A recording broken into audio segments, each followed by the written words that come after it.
Knights. Behold my collection of knights in a Lost Ark. Guys, I know I haven't made a lot of videos. I know I haven't done very many streams this year, but guys, the gamer in me is still alive and well. We have been gaming on Lost Ark. We've actually been taking a little bit of a break in DFO as of late. You know, it's kind of that dull season where we're kind of waiting for the new level cap, and that gave me the perfect excuse to just binge hardcore on Lost Ark. You guys can see I have every character in the game. There are 17 characters in the game as of currently. I have one copy of every one. And I'll just tell you right now, this guy right here is one of the 3 characters of which are not yet at tier 3. So I have been gaming hard. This whole page has characters that are in tier 3. I've got costumes on everybody. I have tried, same thing I did with DFO.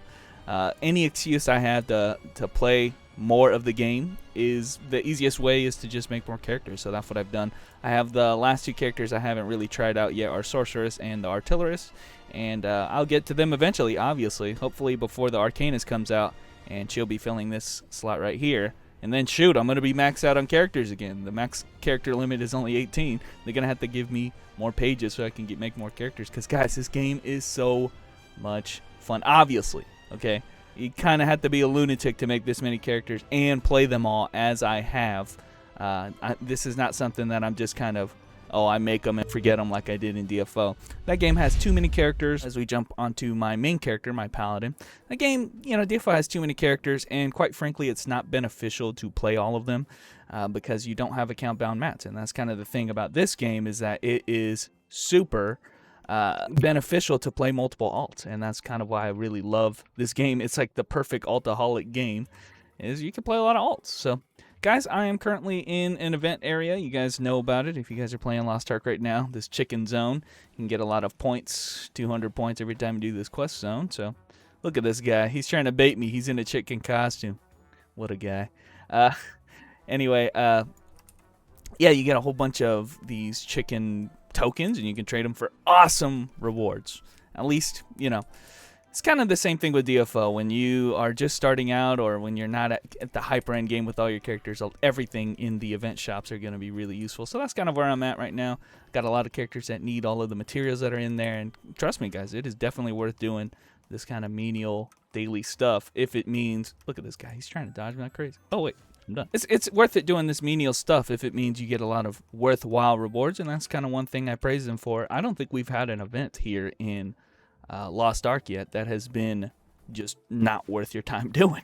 So I mean, everything that they've had is really worthwhile. Guys, there's a lot of game in this game, and I haven't had the opportunity to make a video, to talk about it, to make a review on this game. I've wanted to make a video like every time. I've written several scripts. I wanted to do a review of this game. I just haven't really found the time or opportunity, or really the willpower to make those videos. So I'm just going to make one of these easier, it's still going to take a little while to edit this, but easier videos in just an account dailies video. So guys, this is like the open seas of the game. This is kind of like a sub portion of the game. Obviously, you guys can see there are various islands and various things that you can do, various events that are based off of time periods. If you click this thing right here, here are all the events going on right now. Tons and tons and tons of stuff. Ghost ships and, islands that you can visit, events that you can do. And it's kind of the portion of the game where, honestly, guys, I haven't been focusing too much of my attention, mostly because I've been doing all of the daily type of stuff. So that's what this whole purpose of this video is going to be for today, guys. Account dailies for Lost Ark. So first thing that I like doing, guys, is the unit task. And you guys see I just picked up 3 different quests right there. I pick up pretty much the same 3 quests for every character on my account, and I'll explain to you why you do that. If you unlock the area of Phaeton, which is kind of like one of the tier, it's the zone right before you get into tier 3, so this is a tier 2 zone. There's 3 daily quests, or unit tasks as they're called in this game, that you can do that give you leap stones, and that's kind of like, this is the strategy here. You guys can see I'm getting great honor leap stone from that quest. This quest right here also gives me great honor leap stone. All 3 of the ones that are in Phaeton give you great honor leap stones, and you'll just see they're very quick to do. You guys can see I'm just praying right here, and once I do that, the quest will be completed. And once once that's done, that's one quest completed. And I know I wasn't even able to explain what that is, but guys, trust me, if you've done these dailies, if you've even done them one time, you've done them 1,000 times. So it's kind of the idea here. I've done them several times on different characters. Having some trouble loading here. See this giant guy here? Throw the lantern. Done with that quest. And you guys can see I'm utilizing the Bifrost system. It's a very, very unique system that allows you to teleport to locations on the maps that you have visited in right now. Obviously, what I've done is just put me in a convenient location right next to where I need to be to finish the quest. And I think this is honestly, guys, the most efficient pathing that you can do for these 3 quests. You don't have to do these 3. I really do suggest the last 2 that I just did. Really do suggest doing those. Get out of here. Because they're very quick and they're in the same area. You could optionally, instead of doing that first quest where you have to kneel down and pray, you could optionally do maybe the Shoeshire quest, and it kind of have to kill a few enemies, and those are hotly contested, so I don't like messing around with that. But guys, trying to explain so much, you're not gonna even understand what I'm saying. Basically, what I'm saying here is, guys, just do these 3 quests if you want Great Honor Leap Stones, which is what I'm always limited by when it comes to reinforcement. Can imagine, since I have so many alts, the Great Honor Leap Stone is the one thing that you get from Guardian raids, predominantly. You get from Guardian raids and boss rushes and stuff. And I just don't have the time to do all of the Guardian raids on all of my characters. So you guys can see right there, 3 unit tasks completed in that order, very fast, and just have Bifrost that are exactly in the locations that I have them. Nearly all of my characters have those 3, unless they're doing some type of reputation quest. But, you know, doing that's how I've gotten 570 leap stones. I don't do very many Guardian raids, if any, because they take too long. So you just do those 3 units tasks, and that's how you get your leap stones. After you do that, guys, you need to do your 2 chaos dungeons. So you guys can see here, I have 2 chaos dungeon runs I can do on my main character. And before I go in there, I want to say that Paladin is my, well, he's technically my main character. He's Sir Rick. He's the guy, you know, he was the knightly character, so I had to make him. I had to play him. Unfortunately for this guy, he is a support character. He is very focused on support, very similar in DFO to like the Crusader character. Not as hard reliant as it is in DFO, but this character doesn't really have a viable deeps build. Although that being said, guys, when you're playing solo, you should have a viable deeps build. Okay, so his class engravings, there's 2 different ones. One is for support specifically, and the one that I have right now is actually focused more on his deeps capacity. And it's worthwhile having a build like that. And what does it mean by build? Really, it's just what accessories that you're wearing, as well as what engravings you pick, is what determines what your class, what type of build that you're going. So obviously, I went with the one that is focused more on damage, and then, you know, I lose my support capacity. But again, since I'm kind of running these solo, I don't have to worry about that. So you guys can see here, got a slight rotation on how this is going to work. Guys, if you've played any of this game at all past, you know, Vern, then you kind of understand what Chaos Dungeons are all about. Very cathartic type of... It's a progression system that is really geared around grinding these areas.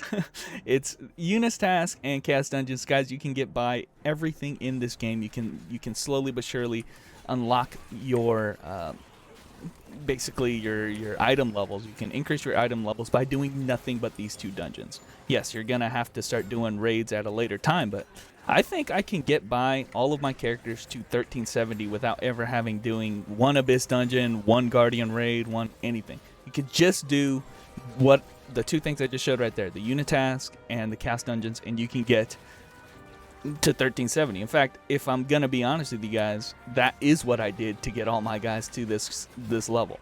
I really was not focusing much on the weekly content. I could have, if I really wanted to get there faster. I would have focused on that weekly content, and obviously I would have been able to gear up faster in this game. But you gotta imagine that those things take up time, and the Chaos Dungeons take up time, so you kind of are vying for how you utilize your time. As for me, I think it's just more efficient to play more characters and do this kind of Chaos Dungeon Unitask type of thing. So that's kind of where we are. That's kind of what I'm going to showcase a little bit with this account dailies video, is that if you really want to progress in this game, multiple characters then you really shouldn't be wasting your time doing all of those other weekly Guardian raids, that kind of stuff. It's not really worth your time. But if you are playing only a few characters, like say 3 or 4 characters, then you don't have to.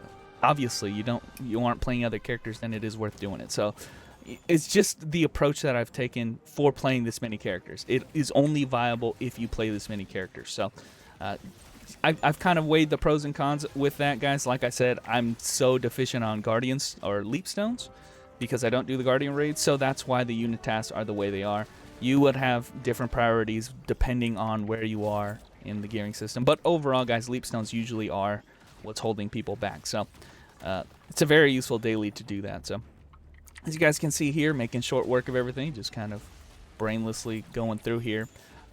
With the Judgment build on Paladin, you can kind of see I'm just activating the Judgment in certain specific rooms after utilizing my second awakening, which kind of gives me an instantly full charge of it, and then it lasts for a long time when you have level 3 of the Judgment, which is the build that I'm going on this character.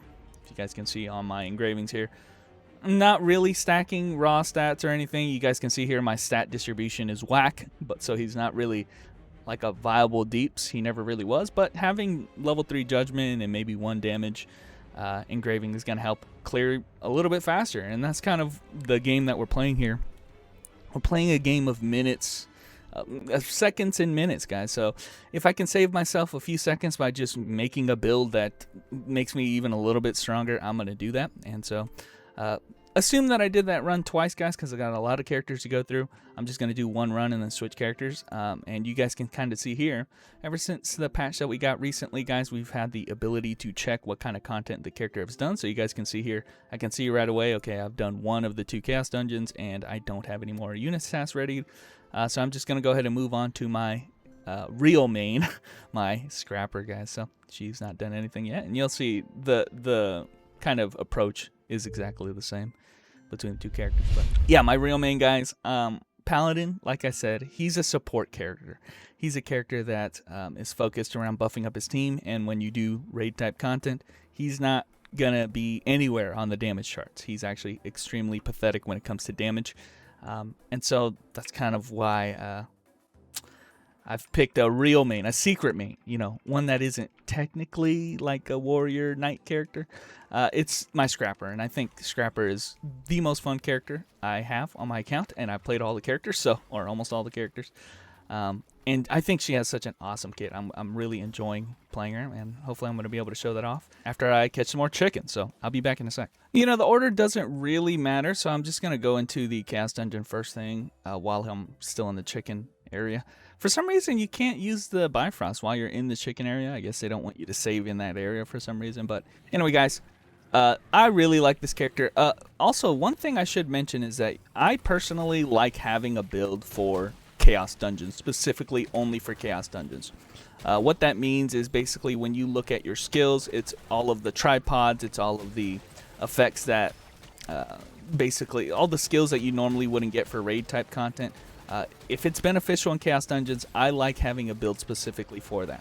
Again, like I just said with the Paladin, it's a game of seconds, it's a game of minutes, and I know the argument is always like, are you having trouble in your Chaos Dungeons? Like, no, it's not that these are hard dungeons and that you're having trouble. Is that if I have a build that can save me 20 seconds, that's a big deal when you're talking about playing 13 or so characters in Chaos Dungeons. So I like having a build specifically for that. Like, for instance, I don't think anybody, if you're playing Taijutsu Scrapper like I am, nobody's really going to be getting the continuous push skill for any real reason, But I think it's a pretty decent skill here in Chaos Dungeons just to have as a filler skill while other skills are off cooldown. So, that's a great example of a skill that I think is worthwhile, but only here in Chaos Dungeons. So I have basically all of my characters, all of them, have primarily a Chaos Dungeon build, and then if I do raid content, I switch to that build afterwards. It only makes sense. I think you should do that anyway, but a lot of people just don't put a lot of thought into it. As for me, that's the whole point.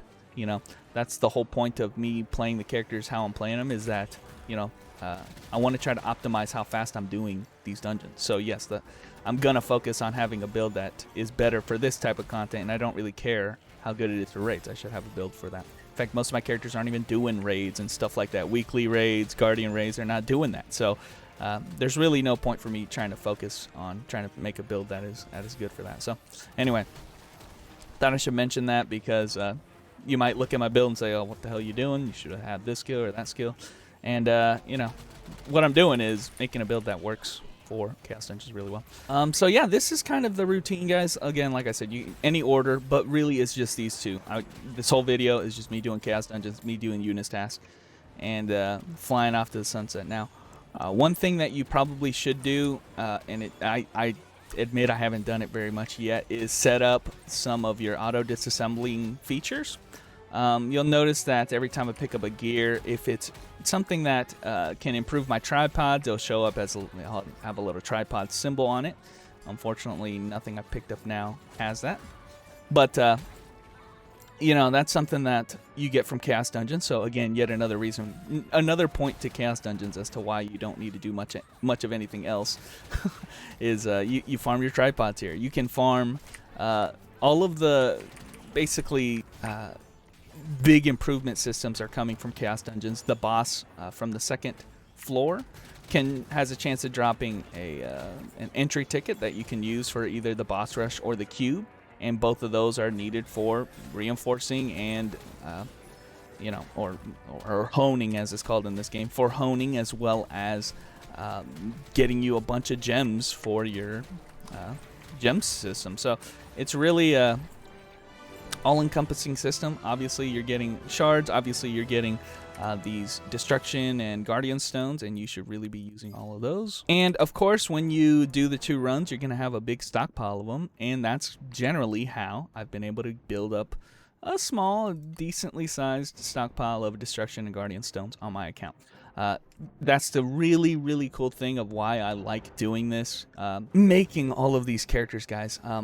Obviously I did it in DFO. Either way, I really like making alts. I like trying out different characters, but the main appeal of why it's so cool in this game is that you can use your alternate characters as a resource engine. It's really kind of cool like that. You guys can see right there, they have a lot of bound materials, like these destruction crystals are bound to this character, but those ones that I just put into my storage were account bound, and you guys can see right there, as many characters as I have, I can just keep funneling and funneling material. So yes, I had to invest a little bit of gold, a little bit of time, a little bit of effort into making those characters, and you know, some of those characters I had to play through the whole story again. You know, I'm actually capped out on how many characters I can do the story on, or skip the story on, with the knowledge transfer system, as well as power passes. I know I'm talking about stuff that if you don't play this game, you don't know what the hell I'm saying. But anyway, there's ways to skip the storyline. Well, I've already capped out on all the means that I can do that with how many characters I have. So what I've had to do, and what's happening with my destroyer, who's like level 38 or so right now, he's having to play through the whole story from scratch again. So I'm talking from level 1 as if I had no other characters. It's a big struggle, but it's beneficial because at the end of all of this struggle and triumph and stuff, I'll be able to use him as a resource engine if I don't decide to main him outright. So kind of a cool little strategy I'm doing with the prey right here. This is a 2-part quest. One is me standing in that circle, and one is me praying. You can kind of overlap both of those actions and make that go a little bit quicker. It's, again, seconds. I'm optimizing seconds. I'm saving seconds of my life per character, which will add up over time. I'm telling you right now. That's how you do this for as often as I have. So, and you guys can see exactly where I am saving my Bifrost. So if you want to try this yourself, when you go out to the quest zones and try to do the quest yourself, you'll notice where I'm saving these Bifrosts to make them the most efficient and with the least amount of enemies and hassle I got to deal with. I think these two right here for these statues right here are the perfect ones, because oftentimes you will just not aggro anything, and then you can teleport back to town and turn in all 3 of those quests. Takes like 2 minutes, guys. 2 minutes per character. Definitely a worthwhile investment when you consider. I mean, guys, think about how many characters I'm doing this on and how many, you know, stones I'm getting for it. I'm getting, on this character, I'm getting 11. I'm getting 11 per character per day.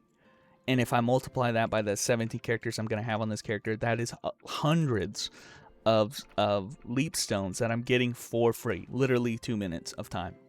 Hundreds. If I were to buy that from the auction hall, that's worth several thousands gold every single day. Several thousand, especially with the Great Honor leap stones. Those go for, I think I can buy 10 for like, it's about, every one is about 100 gold. So I'm making like 100 or 10,000 gold every day if I do it on all my characters. It is a ridiculous amount of gold worth. It is bound to your character, so obviously I'm not going to be able to sell that in the auction hall. But if I was going to buy this from the auction hall, that'd be worth several thousand gold. So that's kind of what I'm saving by doing it this way. Oh, one other thing I forgot to mention about the Eunice task, and the reason why it's beneficial to have multiple alternate characters, guys, is that on the left here, you guys actually have a roster mission, which is based on how many Eunice tasks and weeklies tasks that you've completed on your entire roster. And you guys can see if I can get 70 points a week, I actually get a bunch of these Eunice tokens, which I can use to trade for gold directly, which is super awesome. It's a very efficient way to make gold per week, and it's just something that is based off the Eunice task. So I forgot to mention that in the video, but I'll put that in somewhere. That's another reason to have multiple alts, is that you can make multiple characters that can abuse that Eunice task system and get them very, very easily, as long as you do them every day. Let's show off a character I really haven't played in other games. In DFO, I usually really dislike gunner characters. In fact, I just dislike gunner characters in general. I really, really enjoy archer characters, which I do have the sharpshooter as well. But I'll showcase this guy as well, because even though these are characters I'm not very fond of, that doesn't mean that they're not good, or that I can't use them despite me not really enjoying them. They can still be used so long as I bring them into the Chaos Dungeon. So Deadeye here, I am actually going the Pistolier build. I know this is not very popular, but considering I have the Gunslinger too, and I'm doing all the weapons on her, I just kind of felt like I wanted to play one that, you know, that was just focused on the gun. So that's kind of the build I got going on right here. Again, Chaos Dungeon focus. Not really, I don't really care how good other builds are with the shotgun, but you know, I think this one has been self-serving and it's been working okay. I think he's a fun character to try that on. So no.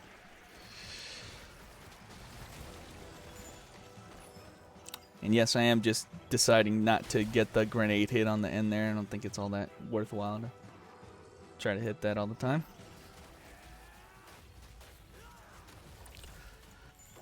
Always use your awakening and blow your cooldowns on the boss monster, because he drops a little orb that resets all cooldowns, even awakening included. So just use your awakening and be done with it. Bing. Yeah, I mean, I could stop it in the circle, but then I do this little backflip. It doesn't really kill anybody because I've already killed everybody, so I don't really like using that skill. But you guys can see, even in the lowest among my account, like this guy, I'm gonna be honest with you guys, he is gonna be engine for me in my main characters. Okay, he is not gonna be somebody I'm gonna be focusing all that much time to. But that being said, if I invest a little bit of time and effort and money into getting him better gear, he will unlock harder level Chaos Dungeons. And as you guys can see here, he's not a bad character to do these types of dungeons. So you can do them pretty quick. He's not the best character in the world, obviously, but you know, two birds with one stone. You guys can see here I'm picking up tripod pieces, or tripods I don't have yet. So, you know, I even set that up for this character. I mean, it's just free stuff, guys. It's just free improvement for the character that I can. Oh God, I'm gonna die. Ooh. Ooh. Am I dead? Use equilibrium. That skill is like mega OP. But yeah, it's just, you know, you spend a little bit of investment now, it will pay off dividends later on. And I think, honestly, this game kind of forces you to do that if you don't want to be spending all kinds of money in, you know, real money trading, you know, buying gold and all of that. I don't mean illegally. This game does have an RMT system where you can trade, you know, some of your crystals over for in-game gold. You know, if you don't want to be going that route and spending thousands upon thousands of dollars, then making alts is kind of an inevitability. You're going to have to do that because you're going to run out of, you know, you're going to be capped out of daily entries. You're going to be capped out on a lot of different stuff. So what most people do at the bare minimum is make 6 characters, because that is the hard limit as determined by Lost Ark as to how many characters you can bring into weekly content. And if you're doing weekly content, like I said, I'm not really focusing on it. But if you're doing that type of content, then it is worthwhile to make 6 characters and then bring them into weekly content. After your 6th You can no longer earn gold for doing that, but it is worthwhile. A worthwhile way to get gold. As for me, I really haven't been focusing on that. In fact, what I have been doing though is some Guardian raids. So I think I can bring. Yeah, I'm gonna go ahead and go back to my Paladin. One thing I have, I just got through saying, oh, I'm not doing Guardian raids. Well, one thing I am doing is waiting for my rest bonus, which I haven't got to talk a little bit about the rest bonus. It's a super important system of the game, and it kind of applies to what I'm doing here today, and I'm surprised I didn't mention it sooner, but it's not always necessary for me to play every single day all of my characters and bringing them through the chaos dungeons and Unis tasks. And the reason for that, if we look at my daily task tracker, is for this green bar here. You guys can see under the Unis task, chaos dungeons, and the Guardian raid, there's a little bar underneath. And if you look at some of these characters I'm not really playing every day, you guys can see they have little ticks on underneath those bars. Now what that bar is the rest gauge bonus. And how it works, for every rest gauge bar that I have, 20 points effectively out of 100, I am guaranteed the next time I do that run, I will get double the rewards. And how do you build up rest gauge bonus? Well, effectively, all you have to do is not play those chaos dungeons. So you guys can see here I have 100 points. If I don't use these 100 points, I effectively get 20 points of my chaos dungeon rest gauge, and the next day I will have 1 extra bar. So you guys can see here, this character right here has 3 bars filled up. That means I haven't done it for 3 days, and the next 3 runs that I do on this character will have double drops. That's kind of how it works, and that's kind of the way that I have been able to, I don't have to play all of these characters. You guys can see I don't. Like this sharpshooter, I've missed 5 days straight. I haven't done any of his stuff. Well, it's building up my rest gauge bonus very quickly. So it's not as efficient as doing every character every day, obviously, because it doesn't account for if you would have ran those 2 runs for that day because you're missing 1 extra run. But that's aside from the point, guys. The point is rest gauge allows you to slightly have the ability to catch up on days that you miss. So it's not it's not a priority to make sure that you do those runs. You just got to do the runs before you cap out on the rest gauge bonus. So that's kind of what I'm doing here with this Guardian raid, guys. I suggest, here's a pro tip, the Guardian raids all the way up until level 5, specifically Night Fox Yoho, are honestly not worth the time doing, in my opinion. I think you can get by doing the chaos dungeons and Unis tasks for all of your materials, and I would only start doing the Night Fox Yoho Guardian raids, because when you do them, I actually did 1 run before now, if you do them, you actually get a tradable Great Honor Leapstone. And if you guys can see here, if I were to go to the auction hall and sell this tradable version here, it's worth 108 gold each, and if I have 7 of them, guys, 750 gold straight up, and it's going to sell in 1 second.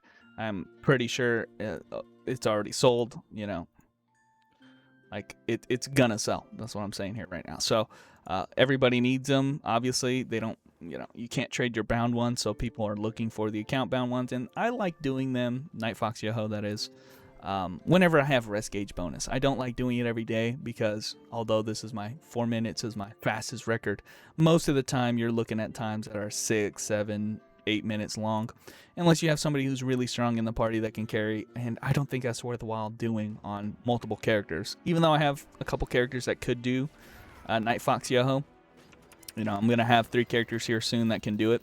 I just don't think it's worth the time investment to do it every day. It's just gonna burn me out, honestly, guys, if I were to do that. So if you don't know what a Guardian raid is, guys, because I obviously have not shown off anything in this game, what this is I missed the counterattack here.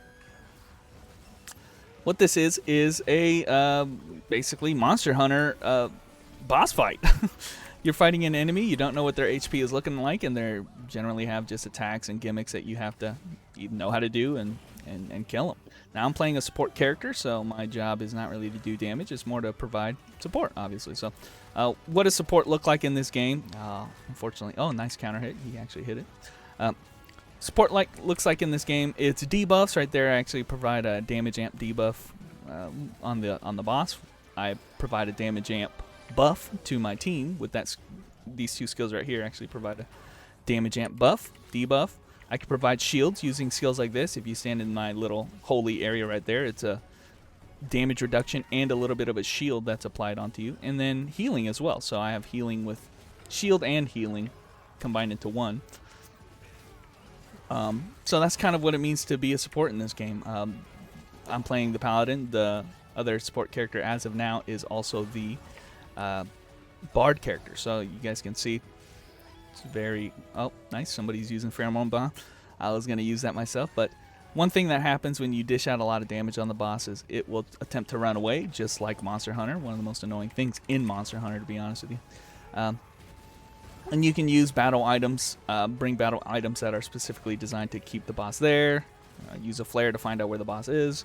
It's literally Monster Hunter, guys. All the rules of Monster Hunter apply to here. They were really just kind of upfront about them stealing that whole concept. And personally, I don't mind it. I think it's okay. I think it's fine. It's just, there you can see I can tank that hit because I'm a support god and nothing hurts me when I'm in that thing. But, you know, it's a cool system. I do think that it gets repetitive really fast. I think doing this 2 times a day, especially when your runs are getting upwards of 8 minutes long, it's not worth it. It's not worth the time. That's why I wait for my rest bonus before I even bother doing it.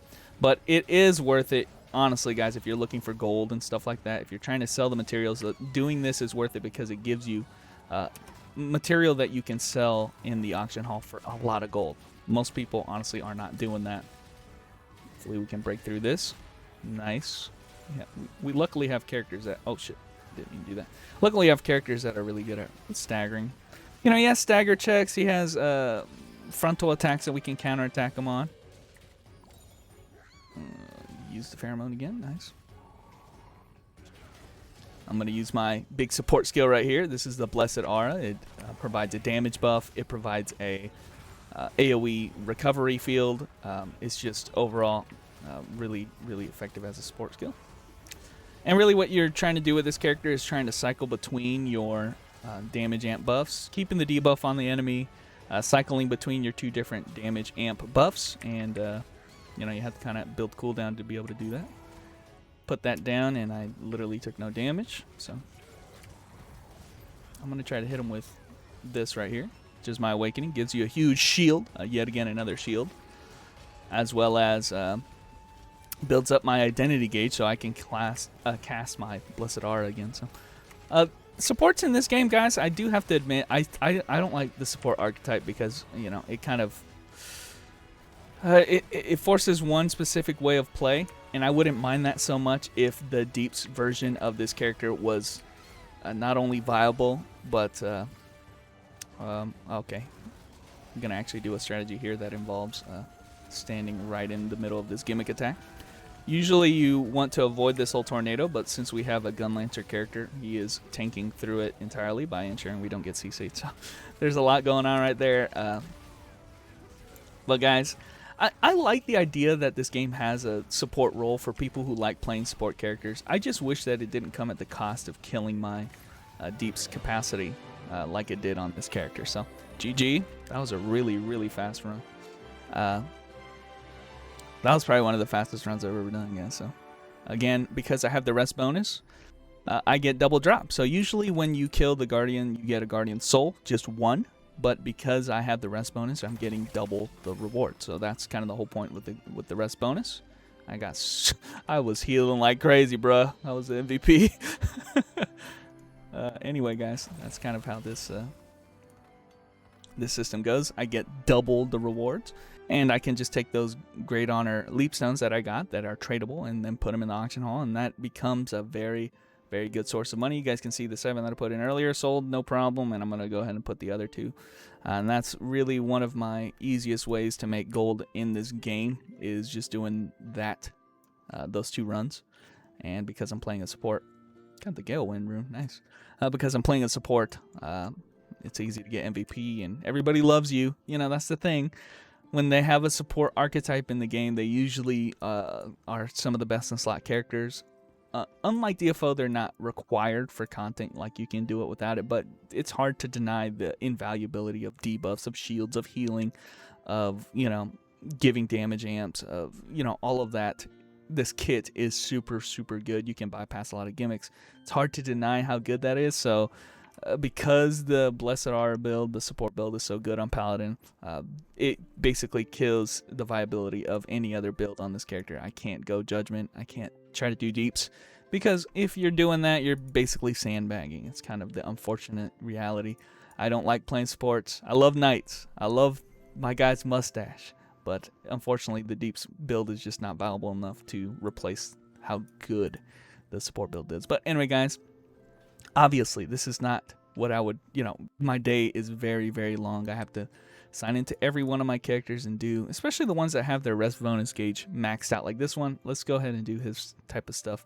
Focus on the characters who have their rest gauge bonus because they're going to be the ones that are not benefiting anymore from the rest bonus. Make sure that you're not capped out on rest bonus and you're going to be good. You're going to be able to progress. You're going to be able to make all of the characters in the game tier 3 no problem in a very, very quick manner. But anyway, guys, that is all I have to say for now. I am still thinking about making that review video on this game. I have a lot of great things to say about this game, but I'm also very critical of this game. I think this game is definitely worth my time and it's an amazing game, but there are some things that can make it better and more fun, and I want to make a review and talk about those things because if Amazon listen, honestly, guys, this game has the potential to be my main game. I'm just telling you right now, it's that good. The benefits of having multiple alts is that good. I'm loving and enjoying the game so far, but I'll have to explain my reasoning as to why it maybe won't be in that review video, but we'll see if we ever get around to making it. It's a lot of work doing that, so we'll see. But anyway, guys, Knights, BEGONE.